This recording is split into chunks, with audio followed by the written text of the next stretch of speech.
discusión y tenemos como invitado a Alessandro Gravetti, que es colega aquí de IMAS, y nos va a hablar sobre el tema de geometría de contacto, hamiltonización y aplicaciones. O sea, las láminas están en inglés, pero no nos va a poder decir Alessandro, entonces no hay problema. Y muchas gracias a ustedes por su asistencia. Bueno, muchas gracias. Acá hay 2 lugares todavía. ¿De qué otro lugar aquí? Pasa.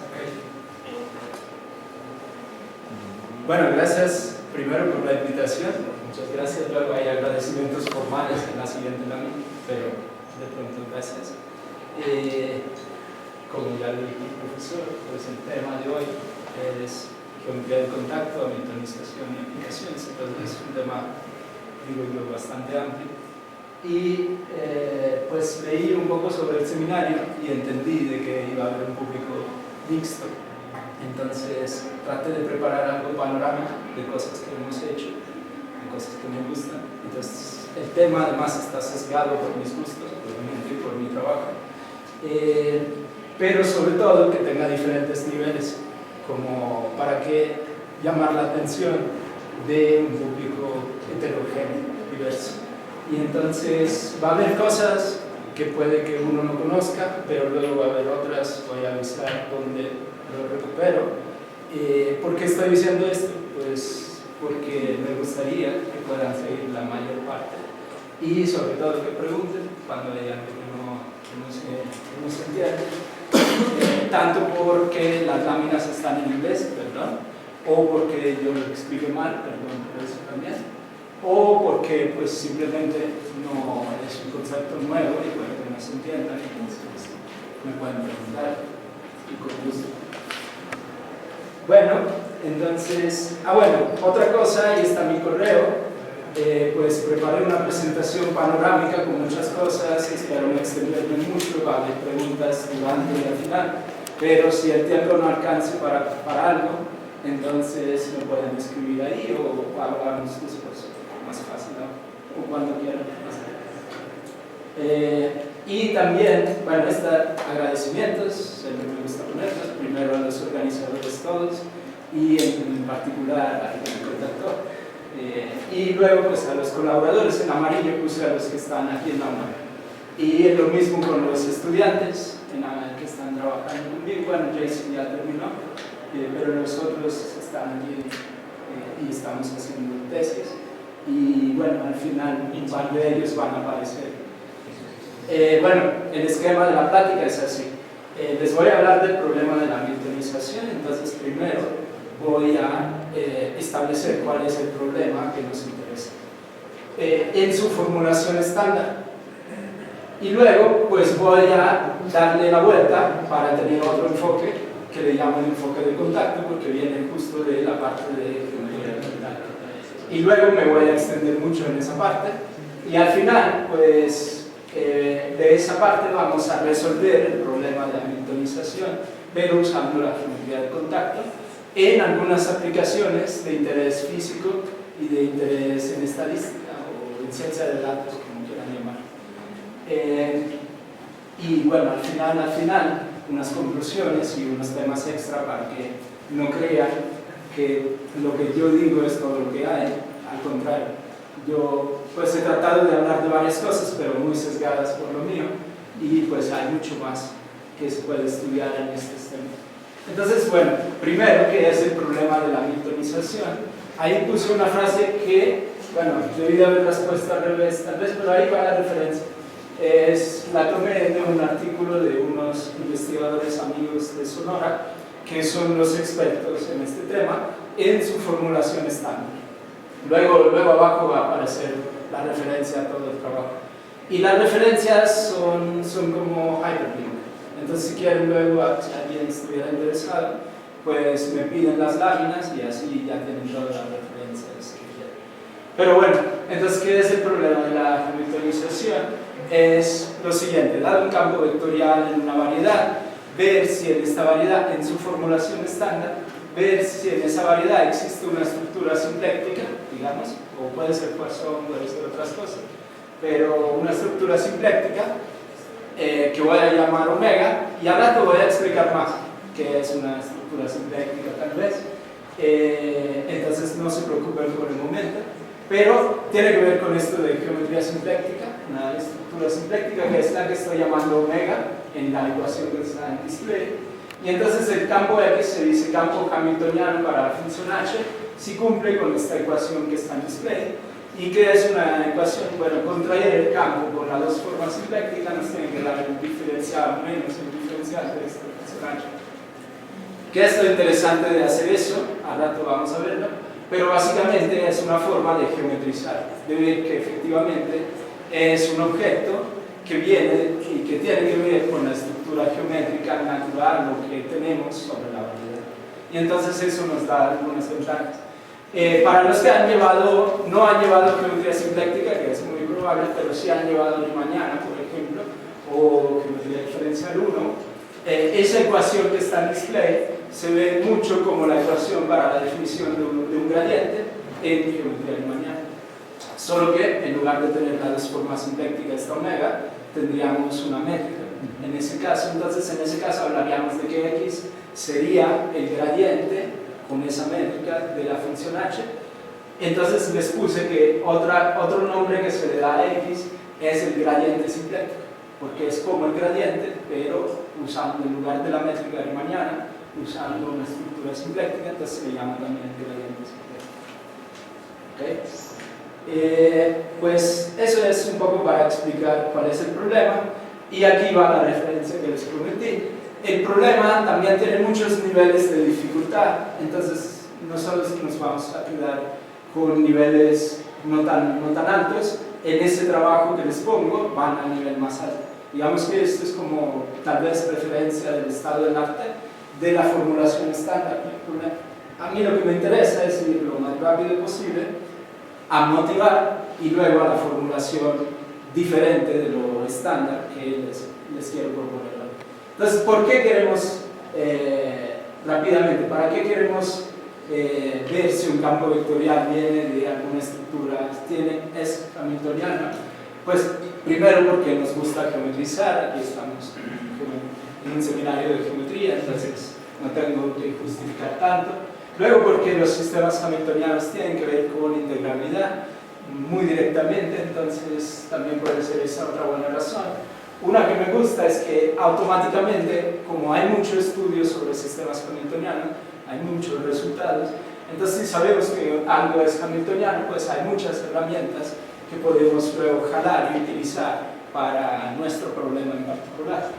Un ejemplo, no tan teórico, más a nivel práctico, que en aplicaciones luego es útil, es el hecho de que podemos integrar numéricamente aprovechando de la estructura geométrica, lo que se llama integración numérica geométrica. Y también para los interesados en física, pues también la física fundamental como que se formula normalmente con principios variacionales o de forma dual con sistemas hamiltonianos, y entonces también puede ser útil para hacer una formulación más teórica de algún problema físico. Y pues una de las ventajas en este caso es que es una ruta de las más directas hacia la cuantización de un sistema mecánico. Entonces, estas son motivaciones estándar. Agregué unas motivaciones menos estándar también. Pues ahí busqué algo en Twitter o X y algunas personas random. Creo que este señor trabaja por Google, de hecho, y dice que está trabajando con inferencia bayesiana. En principio no tiene nada que ver con geometría o con lo que estamos hablando, o con física fundamental, pero lo que hace es que para hacer los cálculos de inferencia bayesiana que necesita resolver integrales en un espacio de parámetros gigante, y entonces eso no es fácil, pero sí hay métodos muy listos que se han desarrollado. Esos métodos se llaman métodos Monte Carlo, y ahí dentro de los métodos Monte Carlo hay una familia que son los Monte Carlo hamiltonianos, y entonces viene otra vez esa palabra hamiltoniana. Y él todo emocionado, si están leyendo lo que dice, porque dice, esto es una maravilla, porque me resuelve mi problema de estadística, pero utilizando métodos de geometría, de mecánica clásica, y utilizando integración numéricalista. Entonces dice, bueno, me gusta mucho trabajar con esto porque pues puedo mezclar varias cosas súper interesantes. Y creo que por allá en la segunda columna también habla de que son útiles para videojuegos. No tengo idea de por qué no pregunten eso, pero también parece ser que pues, se usa en videojuegos.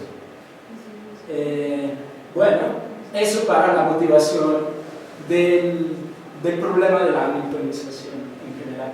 Ahora yo quiero proponer otro enfoque que no es el de la geometría simpléctica, es el de la geometría de contacto, y quiero primero motivar por qué ese enfoque.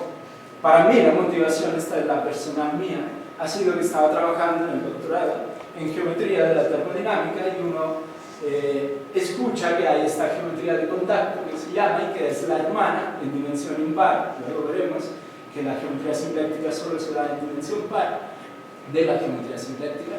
Y luego se topa con citas de Arnold, que pues para los que no lo conocen ha sido uno de los más grandes del siglo XX en este tema de geometría y sistemas dinámicos. Y Arnold parece ser que le gustaba mucho la geometría de contacto, no solo por esta frase, hay varias. Entonces, pero ¿por qué pongo esta? Pues primero porque habla de termodinámica, de donde yo me enteré de esto, y segundo porque dice, cualquier matemático sabe que es imposible entender un curso básico de termodinámica, y la razón es que está basada en geometría de contacto. Hasta aquí parece ser que está desmotivando, pero luego agrega, pero esta geometría en realidad no es tan extraña, es muy parecida a la simpléctica o a la riemanniana, solo, para mí la palabra clave en ese párrafo es la palabra que está en amarillo, todavía. Él dice, todavía es desconocida a los físicos, y por eso no juega un papel fundamental en la física, al igual que la geometría simpléctica o la geometría riemanniana. Entonces para mí él, luego pues otros pueden no estar de acuerdo, pero para mí él estaba tratando de motivar o de decir, estudien esta geometría, es muy parecido a otro que conocen y a otro que es fundamental, solo que la gente no le ha prestado tanta atención y a lo mejor puede tener aplicaciones, puede ser útil en sus problemas. Entonces por eso la palabra todavía, porque creo que él creía que de ahí en adelante se iba a descubrir por los físicos. Claro que los matemáticos la descubrió, según los históricos, Opus Lee en 1800, cuando estaba trabajando con ecuaciones diferenciales, y pues se inventó las llamadas transformaciones de contacto para simplificar ecuaciones diferenciales, para desarrollar una teoría de ecuaciones diferenciales. Entonces, desde la perspectiva matemática es conocido desde hace ya mucho, pero según yo está invitando a los físicos matemáticos a que la usen. Y bueno, en el tema de termodinámica la gente le hizo caso y pues la referencia es de 1990, después hubo muchos trabajos en termodinámica usando esa geometría, pero hoy no es el punto de la termodinámica. Hoy el punto es, para mí, esta es motivación para todos. La anterior era como personal. Esta un poco para todos, si quieren, conocer un poco en general de sistemas hamiltonianos, creo que es relevante, porque tienen que ver con todo esto. O sea, tienen que ver con geometría, con sistemas dinámicos y con aplicaciones. Y más ramas, ¿no? Entonces es como un nodo justo, central, un núcleo central de intersección de varias cosas, lo cual lo hace divertido y muy útil. Bueno, no voy a estar leyendo todas. Si quieren, en cualquier momento preguntan y de cualquier cosa, en particular de esto, si quieren. Ahora sí, quería explicar un poco de qué se trata todo esto de geometría simpléctica y de contacto, y escogí una ruta. Primero vamos a darles definiciones formales, más o menos, y luego lo vamos a bajar a las coordenadas locales. Entonces, primero van a ver, por ejemplo, en estas láminas, aparte puse dos columnas para ir comparando las definiciones, para que se vean, para alguien que conoce ya de geometría simpléctica, se vea que el contacto es muy parecido, es la hermana, pero que hay modificaciones que son interesantes, que son las que queremos aprovechar. Y las modificaciones, que aproveché de los colores, todo lo que es simpléctico lo vamos a ver en verde, y todo lo que es modificación o contacto en naranja, para que se vea rápido a qué me refiero. Y si ven, primero pongo definiciones intrínsecas o más sofisticadas, y luego pues trato de bajarlo a coordenadas lo más que se pueda, de tal suerte de que luego van a aparecer ecuaciones diferenciales y vamos a estar mucho más contentos con eso. Entonces no se asusten ahora. Entonces una variedad simpléctica es una variedad de dimensión par, por eso le puse 2n, la dimensión ahí arriba, en la que tenemos un objeto geométrico que se llama omega ahí, y que sería, tiene que ser una 2 forma, sea lo que sea, luego vemos, y tiene que tener dos propiedades, tiene que ser cerrada, su derivada tiene que ser igual a 0, y tiene que ser no degenerada, y lo podemos ver como que ilustra una forma de volumen sobre la variedad, así es como lo escribimos. Y bueno, de la geometría sintáctica se sabe que hay un teorema muy famoso de Darboux que dice que localmente todas las variedades sintácticas, muy extrañamente, pero localmente cerca de un punto todas son iguales. O sea, siempre se puede encontrar entornos de coordenadas que se van a llamar coordenadas canónicas y que aquí llamé como las P subíndice A y Q superíndice A, con A que va de 1 a n, entonces son 2n coordenadas para la variedad, de tal suerte de que el objeto geométrico que nos interesa, la omega, siempre se ve de la misma forma, así como lo escribí. Siempre va a haber sumas entre índices repetidos, eso se hace mucho. Ahí estoy indicando que hay una suma sobre A que varía de 1 a n, pero bueno, si esto no les suena, luego van a ver cosas que sí. Si les suena, perfecto. En el caso del contacto tenemos algo muy parecido, donde ahora la dimensión de la variedad es impar, entonces le llamé 2n más 1, porque vamos a ver que me conviene pensarlo como una variedad más grande, de una dimensión más, y el objeto geométrico es una distribución, lo cual no lo hace muy cómodo, entonces conviene explicarlo diciendo que tenemos que el objeto geométrico es el núcleo de una 1 forma. Entonces, ¿por qué es más cómodo? Porque la condición sobre la 1 forma es muy sencilla, la condición que debe cumplir la 1 forma, y es muy parecida a la del caso simpléctico. La 1 forma debe de ser no degenerada en algún sentido, y es en el sentido de que debe de inducir una forma de volumen otra vez sobre la variedad. Entonces, es lo que describí en la segunda ecuación simpléctica. Y son tan parecidas que el mismo teorema de Darboux aplica indiferentemente en ambos casos. Entonces tenemos que también todas las variedades de contacto localmente cerca de un punto son iguales, en el sentido que siempre puedo encontrar coordenadas en las que hay una expresión canónica para la 1 forma que nos interesa. Solo que aquí hay 2n más 1 coordenadas, las PAs y las QAs como antes, y ahora hay que agregar otra que le llamé W. ¿Okay? Bueno, ¿para qué necesitamos eso? Bueno, aquí en la primer renglón está un resumen de lo anterior. En el segundo renglón también, siempre localmente tenemos coordenadas canónicas de un lado, Q's y P's que van de 1 a n, tal que las dos formas se ve así, y del lado derecho le voy a llamar coordenadas de contacto, para no volver a llamarle canónicas, que hacen lo que decimos del teorema de Darboux.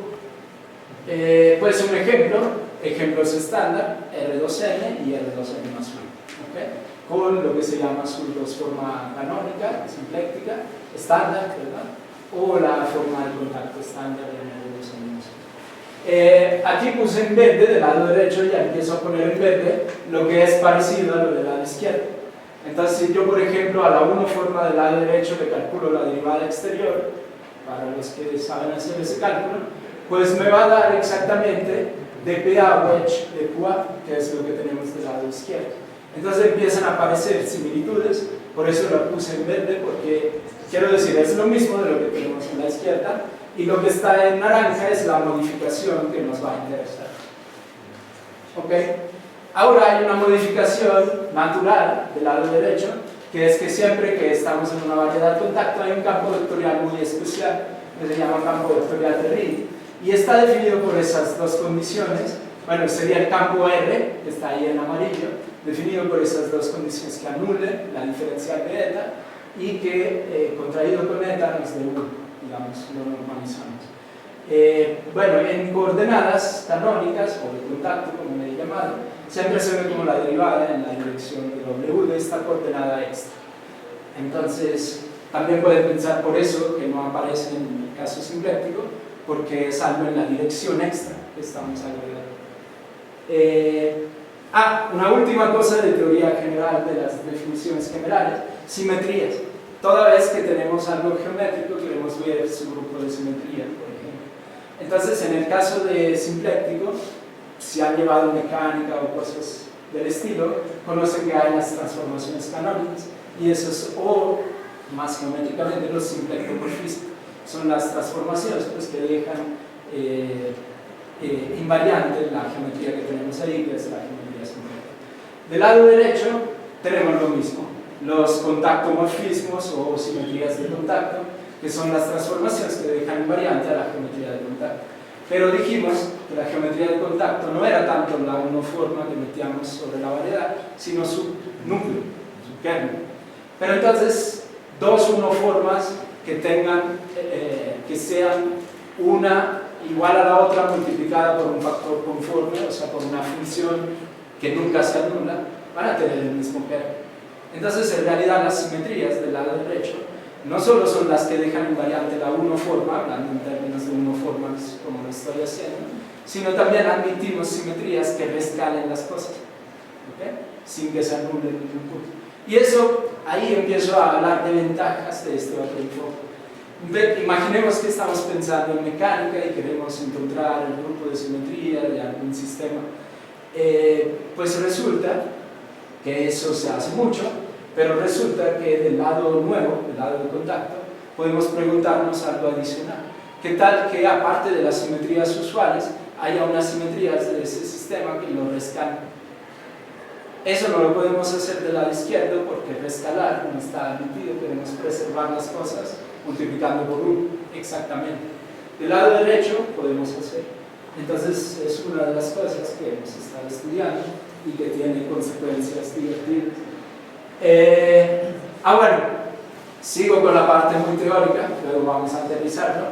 Pues aparte de la geometría queremos hacer dinámica, queremos hacer un campo vectorial, un sistema dinámico que sea hamiltoniano. Entonces la definición, ya teníamos del lado izquierdo nuestra variedad simpléctica, y pues ahora, ¿cómo le metemos dinámica? Como les había dicho en la primera lámina, queremos que el campo vectorial satisfaga esta condición de ser un gradiente simpléctico de una función. Y entonces ahí le llamamos al campo x sub h porque es el campo hamiltoniano de la función h, si cumple con esa ecuación. Del lado derecho lo mismo, solo que se ve más enredado. Tenemos la variedad de contacto y proponemos una función. Como ahora encontramos el campo hamiltoniano asociado en dos condiciones. Una, la primera, es la que lo define como hamiltoniano, o sea que la contracción del campo con la unoforma nos restituye a la función, o menos la función, depende de su convención. Eso es la parte de campo hamiltoniano, de la palabra hamiltoniano. Y lo segundo es que la derivada del I a lo largo de ese campo, de su flujo, de la unoforma, pues me rescale la unoforma. Entonces lo que queremos realmente es que ese campo induzca contactomorfismos, o sea, preserve la geometría. Entonces tenemos una geometría y estamos definiendo una dinámica geométrica ahí. Lo más conveniente es que no me perturbe la geometría. Eso es lo que está diciendo la segunda condición. De hecho, la segunda condición la podemos reescribir usando la fórmula famosa de Cartan, como está en el último renglón, y ahí separé partes que están en verde y partes que están en naranja, porque la parte en verde es exactamente el análogo del verde de acá. Si se acuerdan, les dije que la derivada exterior de eta era básicamente la forma simpléctica. Y luego hay una parte naranja que es una corrección, un término de los que nos van a interesar. ¿Cómo nos van a interesar? Así. Ahora sí llegamos a ecuaciones. Más fácil de ver las cosas. Ahora, todo lo anterior lo escribimos, pero en coordenadas. Todo lo anterior era intrínseco, no estaba hablando de coordenadas, la definición del campo. Ahora, ¿qué sucede si me meto en coordenadas canónicas en la variedad simpléctica? Esto sí, estoy convencido que muchos más lo han visto, pues lo que obtengo son las llamadas ecuaciones de Hamilton. Entonces tengo un sistema de 2n ecuaciones diferenciales de primer orden que tiene origen en las derivadas parciales de mi función h. ¿Okay? De hecho, ahorita en las siguientes láminas vemos el ejemplo más famoso y más importante. Pero lo que me interesa aquí es ver qué pasa del lado derecho. Del lado derecho puedo hacer lo mismo. Tengo coordenadas canónicas cerca de cada punto o de contacto llamado, que eran las Q's, las P's y una extra, la W. Entonces puedo escribir el campo vectorial hamiltoniano dado una función h en estas coordenadas. y sus curvas integrales van a satisfacer ciertas ecuaciones diferenciales, que son estas de acá, y le llaman las ecuaciones diferenciales, las ecuaciones de Hamilton de contacto. ¿Okay? Y la parte en verde es lo mismo que la parte en verde de acá, eso es lo que quiero que vean. Pero aparece en la derivada de las P's, de los momentos, aparece una corrección. Y esa corrección va a ser clave para nosotros, porque nos va a permitir, por ejemplo, adelantándonos, modelar sistemas disipativos, pero a través de un formalismo hamiltoniano. Cosa que, si han llevado cursos normales, les van a decir eso normalmente no se puede, a menos que no introduzcas dependencia en el tiempo. ¿Okay? Pero entonces quiero que se enfoquen en el término que naranja de la ecuación de la Q.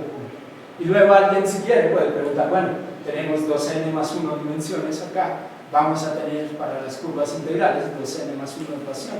Entonces va a haber una ecuación que nos sobre y qué hacemos con ella. Si alguien pregunta, luego decimos qué hacemos con ella o qué quiere decir esa ecuación geométricamente. Pero bueno, sigamos con el ejemplo. Pues justo lo anterior, pero ahora aplicado a un hamiltoniano que está arriba específico.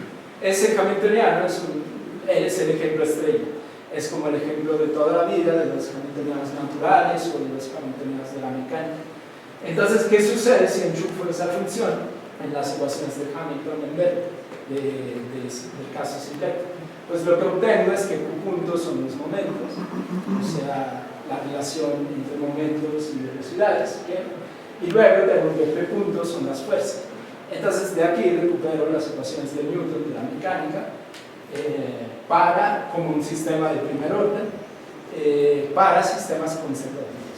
¿Okay? Del lado derecho, ¿qué es lo que me interesa hacer?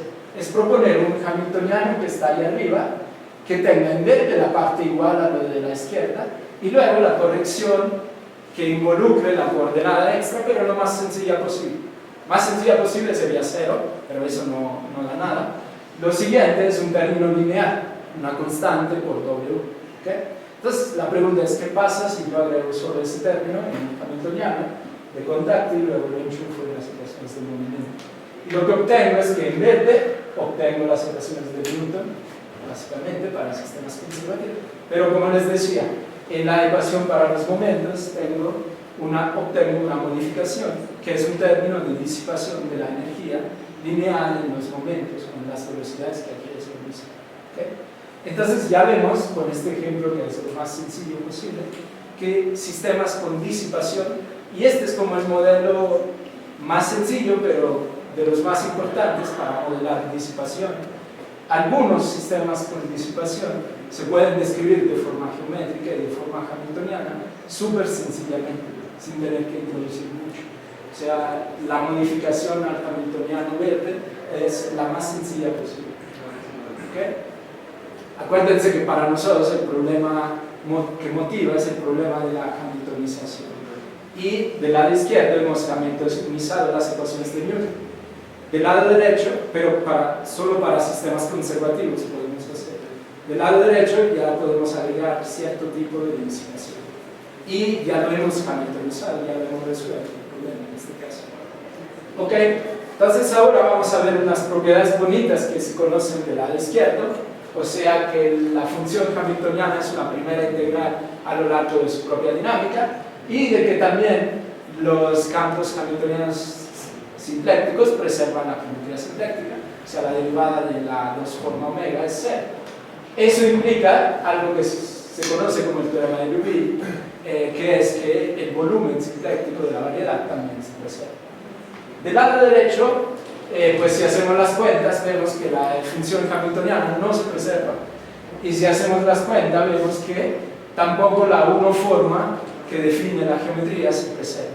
Pero pues primero lo segundo, la 1 forma no se preserva, pero no nos importa porque ya hemos dicho que lo que nos interesa es que se rescale multiplicando por un factor no cero y así se preserva la geometría real, que es el kernel de la 1 forma. Entonces no hay problema. Lo segundo es que la h no se preserva, la eta no se preserva, pero hay una combinación de h y eta que hace que haya un volumen invariante como del lado izquierdo. Eso le hemos llamado teorema de Liouville, caso de contacto. O sea, podemos multiplicar la H, podemos darle cierta potencia de H y luego multiplicarlo por el elemento de volumen natural, y eso sí va a definir un elemento de volumen que se parece al paso por la variedad. Entonces, de alguna suerte, para los físicos, por ejemplo, que quieran hacer física estadística y necesitan que la dinámica preserve cierto elemento de volumen, el teorema de Liouville acá es fantástico, pero allá lo recuperamos. ¿Okay? Luego vamos a ver. Bueno, esto lo voy a pasar un poco más rápido y luego por si hay preguntas. También normalmente, no hay una presentación dual de la presentación hamiltoniana de este sistema, que es a través de principios variacionales, y pues como del lado izquierdo hay el principio variacional de toda la vida de la mecánica de Hamilton, del lado derecho hay uno desconocidísimo que se llama el principio variacional de Herlitz, pero que es el equivalente variacional de la dinámica que les acabo de presentar desde la perspectiva hamiltoniana. Y uno obtiene unas ecuaciones de Euler-Lagrange generalizadas que pues son completamente equivalentes al sistema de ecuaciones hamiltonianas de contacto que les presentaba antes. Y como hay un teorema de Noether, caso clásico, que nos dice que si hay simetrías canónicas tenemos cantidades conservadas, en el caso de contacto también lo hay. Y entonces, ¿pero qué es la ventaja ya? Pues que con lo otro podemos modelar sistemas disipativos. Entonces va a haber simetrías y cantidades relacionadas para sistemas disipativos. Pero entonces la cantidad ya no va a ser conservada, va a ser algo que se llama una cantidad disipada, que es asociada a la simetría, y hay ciertas relaciones entre cantidades disipadas. Además, hay más simetrías en el caso derecho, porque podemos rescalar las cosas. Entonces, pues también podemos considerar un teorema de Noether, pero para rescalamiento. Y eso todo ya viene en la literatura, ya se puede ver en varios lados. Otra formulación más algebraica de la mecánica, si quieren, es la formulación en términos de un paréntesis. Del lado izquierdo está el paréntesis de Poisson. Digo, voy a ir rápido en estas láminas, no me pueden preguntar. Y el paréntesis de Poisson, ¿qué hace? Pues, dadas funciones, sabemos asociar campos hamiltonianos asociados. El paréntesis, pues sabemos que los campos vectoriales tienen un conmutador, un corchete de Lie, y entonces forman una álgebra de Lie. Los hamiltonianos son una subálgebra de todos los campos sobre la variedad. Pues será que las funciones son una álgebra de Lie sobre la variedad. Resulta que sí, con esta asociación con el paréntesis de Poisson. Pero ojo, del lado izquierdo esta asociación entre función y campo es solo un homomorfismo de álgebras, porque tiene un kernel no trivial. Si tenemos una función que es constante, le asociamos un campo que es nulo. Y entonces esto no va a ser más allá de un homomorfismo. Del lado derecho también podemos definir un bracket entre las funciones hamiltonianas, y también tenemos un mapa que ya hemos definido entre funciones y campos. Y entonces nos preguntamos, ¿este mapa entre estas dos álgebras será un isomorfismo, sí o no? Y resulta que sí. Entonces, otra ventaja de cambiar un poco de chip. Entre dos cosas muy parecidas, pero hay luego ventajas en quedarse con un enfoque, como por ejemplo en un trabajo que puse ahí como último, hemos aprovechado del hecho de que es un isomorfismo, el de la derecha, para calcular cosas. Y si fuera solo homomorfismo, pues no nos ayudaría. Bueno, ahora sí, vamos a lo nuestro, pues al problema de la hamiltonización, pero con este nuevo enfoque de contacto. Entonces, ¿cuál será la definición propuesta del problema de la hamiltonización caso contacto? Lo mismo que antes, solo cambiamos la palabra sincléctica por la palabra contacto. Es decir, tenemos un campo vectorial sobre una variedad, en este caso vamos a necesitar que sea de dimensión impar, y nos preguntamos si sobre esa variedad existe una estructura de contacto y existe una función, tal que ese campo es el campo hamiltoniano de contacto asociado con esa función. Lo mismo que antes. ¿Okay? Bueno, eso era solo para proponerlo oficialmente como nuevo problema. Ahora sí, lo bueno, aplicaciones. Puse ahí 3 columnas con títulos de sistemas dinámicos de interés en física. Entonces, sistemas amortiguados en mecánica, por ejemplo. Y luego la segunda columna es sistemas amortiguados y forzados. ¿Por qué? Porque en lugar de tener solo un término de disipación de la energía. Acá puse también una fuerza que puede depender del tiempo. Ahí en el potencial hay una T que aparece explícitamente. Y si se fijan también el coeficiente de disipación, en este caso más general, lo hago que pueda depender del tiempo. ¿Okay? Entonces es una generalización, la segunda columna, lo primero, bastante buena, mucho más general. Y lo último son los llamados en física sistemas termostatados. No sé cuántos físicos hay muchas veces los físicos lo van a escuchar, pero es algo muy útil para modelar la dinámica de sistemas que no estén aislados, que estén en contacto con un reservorio de energía. Y se usa mucho, creo que luego tengo una lámina con todo un libro de cómo ese tipo de dinámica se usa para calcular propiedades termodinámicas de materiales, para simular esas propiedades. Entonces, esas dinámicas se usan en dinámica molecular, justamente por eso puse ese subtítulo, y vemos que todos tienen términos en verde, pero todos tienen modificaciones en naranja. Entonces, estos sistemas dinámicos o estos campos vectoriales, en principio, no son fáciles de hamiltonizar en casos simpléticos. A lo mejor se pudiera, pero no se sabe a veces cómo, ahora vamos a ver. Y justo vamos a ver si se puede con contacto. Esa es la idea. Pero antes, otro tipo de motivación. Mismas columnas y mismas dinámicas, exactamente lo mismo, pero se encuentra también en estadística. La dinámica 1 de sistemas amortiguados se usa en optimización. Se pueden imaginar que optimizar una función, en general, uno lo puede llegar al mínimo, lo puede ver como construir un sistema mecánico equivalente y minimizar esa función que fuera la función de energía de ese sistema dinámico y quitarle en el tiempo energía para que llegue uno al mínimo de energía. Eso es lo que se hace con ese sistema. Lo único es que luego, para que uno llegue a un algoritmo, efectivamente tiene que discretizar esa dinámica. Pero bueno, eso es lo que se usa, se llama método de la pelota pesada, no sé, y se usa en optimización, en machine learning, para entrenar el algoritmo. El segundo se usa aún más para entrenar algoritmos y es aún más famoso, se llama el método de Nesterov, es de los 80. Bueno, esta es la versión de tiempo continuo. Para llegar al método hay que discretizarlo de cierta forma y entonces uno obtiene el método, pero el límite continuo de ese método es que se pasa en diferencial. Y lo último, pues igual en estadística, como lo leíamos al principio, en inferencia bayesiana se usa mucho métodos Monte Carlo. Y hay una subfamilia que se llama métodos Monte Carlo hamiltoniano, y pues la parte determinista de esos métodos está basada en ecuaciones de ese estilo. ¿Okay? Lo único que quiero decir es eso.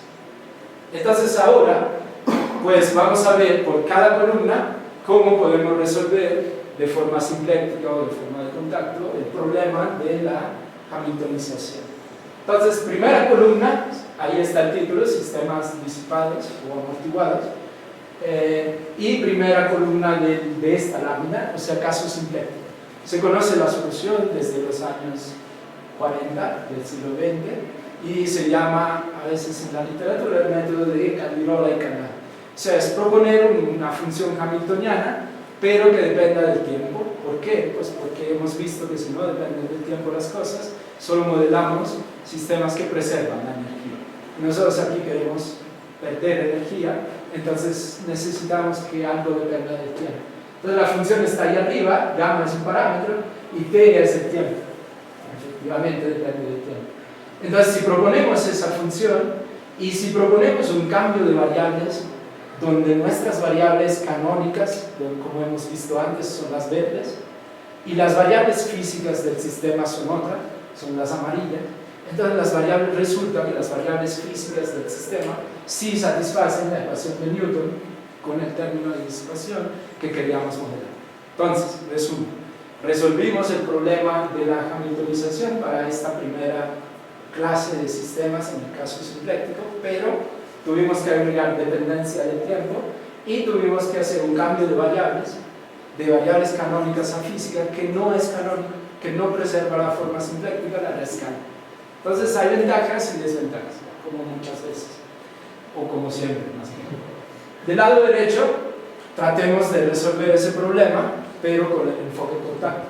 Entonces proponemos el Hamiltoniano que está ahí en verde, que es el de la lámina de ejemplo que vimos antes, y lo modificamos en naranja, y ya resuelve el problema. No tuvimos que hacer ningún cambio, introducir tiempo ni nada. Y estamos ya en variables canónicas de contacto, en el caso de contacto. Y entonces les puse ahí algunas ventajas. No tuvimos que hacer cambios raros de coordenadas. Podemos hacer teoremas de Lether para rescalamientos, para funciones que se disipan. Hay varias cosas. Entre todas, la que más me gusta es la que está en amarillo. Lo de la izquierda, 1940. Ahora vamos a ver en la siguiente lámina hasta cuándo se generalizó. Lo de la derecha es muy fácil de generalizar, es inmediato. Ahora lo vemos. Vamos a la siguiente clase de ejemplos. Siguiente clase de ejemplos serán las ecuaciones que escritas como ecuación de segundo orden son las que están ahí en amarillo. Eran con forzamiento y con disipación que depende del tiempo. Entonces, ¿se puede hamiltonizar desde una perspectiva simpléctica? Sí. Pero hay que hacer un truco parecido al de Canaios, sea feo, desde alguna perspectiva, de introducir hamiltonianas que dependen del tiempo y cierto cambio de coordenadas no simpléctico. Y además, para ver cómo se hace ese cambio de coordenadas, si quiere, hay que resolver una ecuación diferencial para encontrar el nuevo tiempo, hay que definir. Es un desastre. Pero se puede y se hizo en 2017, o sea, 80 años después. 70. A eso me refiero de que no es tan fácil. ¿Estamos de acuerdo? Del lado derecho no tenemos que hacer nada. El mismo hamiltoniano que teníamos antes, en lugar de poner que en el término extra hay una gamma constante, le ponemos la función que depende del tiempo que nos interesa para que aparezca en la disipación y ya está. ¿Okay? Entonces, a lo que voy es que a veces las cosas son más o menos equivalentes, pero ese más o menos importa, porque una es más cómoda que otra. Y uno se da cuenta, cuando los cálculos son horribles, a veces dices, es que empecé mal, empiezas de otra forma y todo se simplifica. Lo estoy haciendo bien. Eso es lo que quiero decir con ese largo. ¿Okay? Y además, que en este caso no siempre se puede resolver esa ecuación, hay que aproximar, en el otro caso no hay que hacer nada. Bueno, eso ya lo había escrito y lo adelanté, entonces ya lo vimos. Última columna de nuestras motivaciones físicas, pues estas dinámicas de tipo termostatadas, que les decía, también se le conoce como dinámica de tipo no sé por los apellidos de los que la inventaron.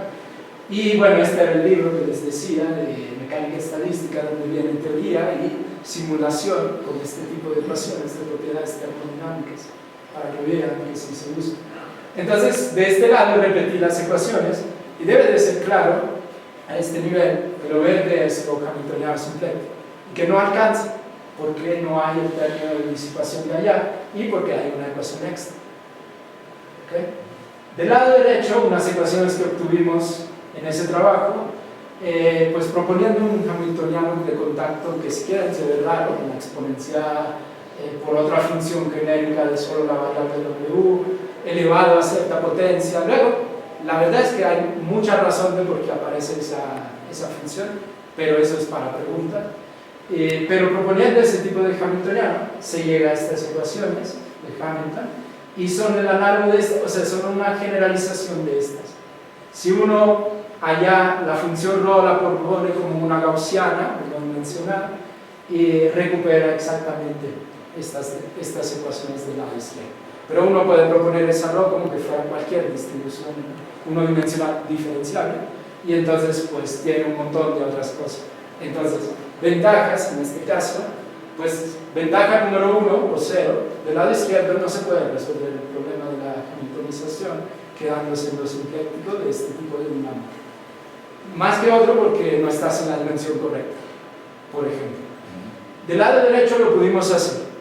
Entonces ahora tenemos una formulación geométrica, podemos usar integración numérica geométrica, que hicimos. Pues además tenemos, como les decía, una libertad en escoger esa función ρ, y entonces podemos inventarnos ρ más adecuadas o menos adecuadas, dependiendo del problema. Y además, en realidad, no solo se limita a la forma que les presenté antes con la parte en verde que era una exponencial, sino que se puede generalizar a cualquier distribución objetivo ρ en las variables q y p, y entonces les puse que puede servir para utilizarse como parte determinista del método de Monte Carlo. Yo sé que no estoy explicando todo, pero la idea es dar un panorama de cómo este tipo de problema pues resulta luego interesante en aplicaciones, y de cómo el enfoque nuevo que estoy vendiendo pues les puede interesar en estos casos. Luego, para preguntas podemos entrar más en detalle. Hasta aquí llegamos. Resolvimos en estas tres clases de sistema el problema de la hamiltonización, a veces de ambos lados, enfatizando ventajas y desventajas, y en la última vez solo de un lado, todos claros. Ahora, unas conclusiones y temas extras. Pues mi primera conclusión, espero haberlos más o menos interesados, de que los sistemas hamiltonianos de contacto son interesantes, haberles convencidos de esto. Y ahí les puse referencias a dos tesis de doctorado del año pasado, del año anterior, una de un estudiante en Madrid y otra de un estudiante en la Universidad de Groningen sobre este tema. Entonces, si ustedes me piden las láminas y clican ahí, pueden descargarlas. También, todo el punto de la cosa es, desde mi perspectiva, son muy similares a los sistemas simplécticos, hamiltonianos simplécticos, son hermanos, pero tener los dos enfoques siempre es útil para ver cuál es el más útil en cada caso. Por ejemplo, enfaticé el hecho de que en este caso ganamos más simetrías de alguna suerte, y entonces pues podemos preguntarnos qué pasa, por ejemplo, con el teorema de Noether para simetrías de rescalamiento. También enfaticé de que son buenos para resolver el problema de la hamiltonización, pero cuando hay disipación, que es lo típico que no se puede hacer normalmente cuando nos quedamos con el enfoque simpléctico. Y finalmente también pues son útiles para resolver lo que yo le llamo el problema inverso de la dinámica. ¿Cuál es el problema inverso de la dinámica? En mis palabras. Normalmente uno tiene una dinámica y quiere ver si está minimizando alguna función, por ejemplo.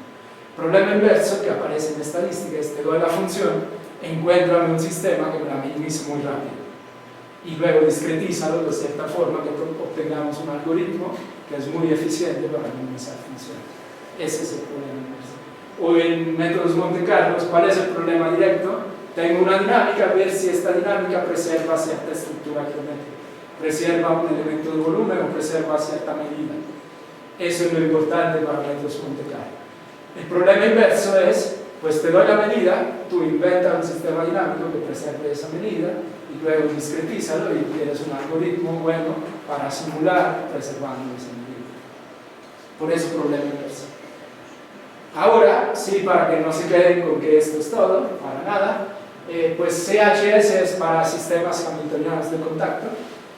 Pues en la literatura, y les puse una referencia, pues se han usado para describir teorías de campo, en particular, por ejemplo, la gravedad. Pues se han usado para estudiar algunos problemas en cosmología, pues algunos sistemas con disipación en mecánica cuántica. Bueno, y lo último que ya les he dicho, en optimización y en métodos Monte Carlo. Último, dos conjeturas quieren aventar y trabajar o arriesgarse con cosas, a mí me parecen interesantes. De hecho, como que las exagero un poquito para que sean más interesantes. Del lado izquierdo le llamo la conjetura de los que trabajan en algo que se llama dinámica de formas. Para mí esa gente es un grupo de físicos matemáticos muy buenos, no tan grandes pero súper buenos, cuyo objetivo es implementar una descripción de la física, una descripción fundamental de la física que sea completamente relacional. ¿Qué quiere decir eso? Que no dependa de ninguna escala global del sistema. Entonces ellos motivan todo eso por Poincaré, que dice, alguna vez Poincaré dijo, si yo estoy en mi cama y me voy a dormir y al día siguiente todo el universo se rescala completamente, pues yo no me voy a dar cuenta, porque yo también habré rescalado el mismo factor. Y como todo lo que puedo medir siempre son cosas cocientes, realmente compara una cantidad con otra, entonces realmente no va a haber ninguna diferencia. Pero la física, así como la proponemos o la estudiamos, luego tiene siempre cierta escala global del sistema, sobre todo cuando vamos al universo. Ejemplo, el modelo de Friedman, Robinson, Walker, que es el que se usa en cosmología el más usado, tiene el factor de escala del universo, que quiere decir es el volumen, en algunos sentidos, de la parte espacial del universo, pero el volumen global del universo, eso nunca se va a medir, se miden cocientes de eso. Y entonces ellos están proponiendo paso por paso toda una reinterpretación de la física donde se tienen que eliminar las escalas globales, que son cantidades relacionales, y llegan a un espacio, haciendo cocientes, a un espacio que se llama espacio de formas, por eso se llama dinámica de formas. Y entonces ellos, pues lo interesante es que estas formulaciones, como siempre en física fundamental, se pueden escribir como sistemas hamiltonianos. Y cuando hacen estos cocientes, que les digo, quitando la escala global, llegan a sistemas hamiltonianos de contacto. Entonces la pregunta así exagerada es, ¿será que el universo es un sistema hamiltoniano de contacto? Así para que se la animen. Así bien.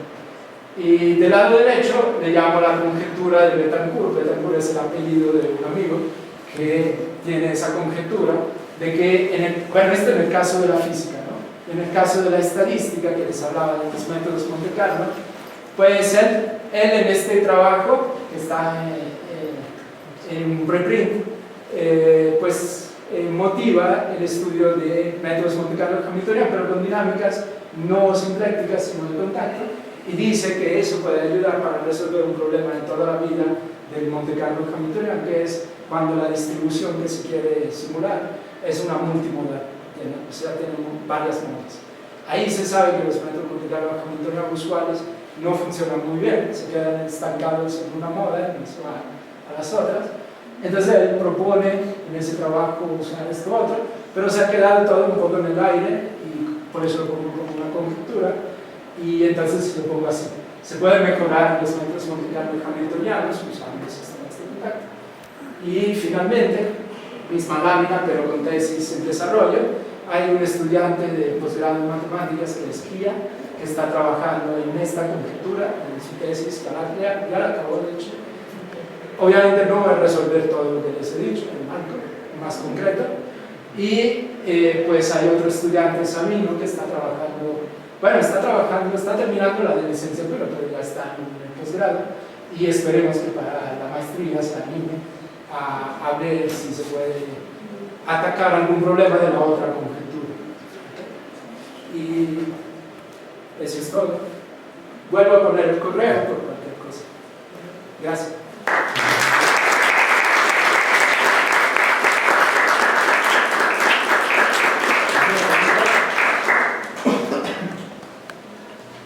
La simetría del escalamiento de la que estabas hablando, ¿sabes si es una simetría de norma? H-symmetry. Se puede ver, pero como conforme.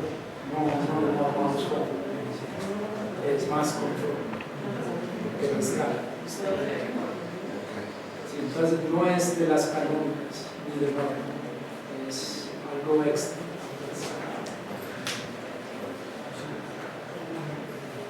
¿Alguna otra pregunta? No. Bueno, pues agradecemos de nuevo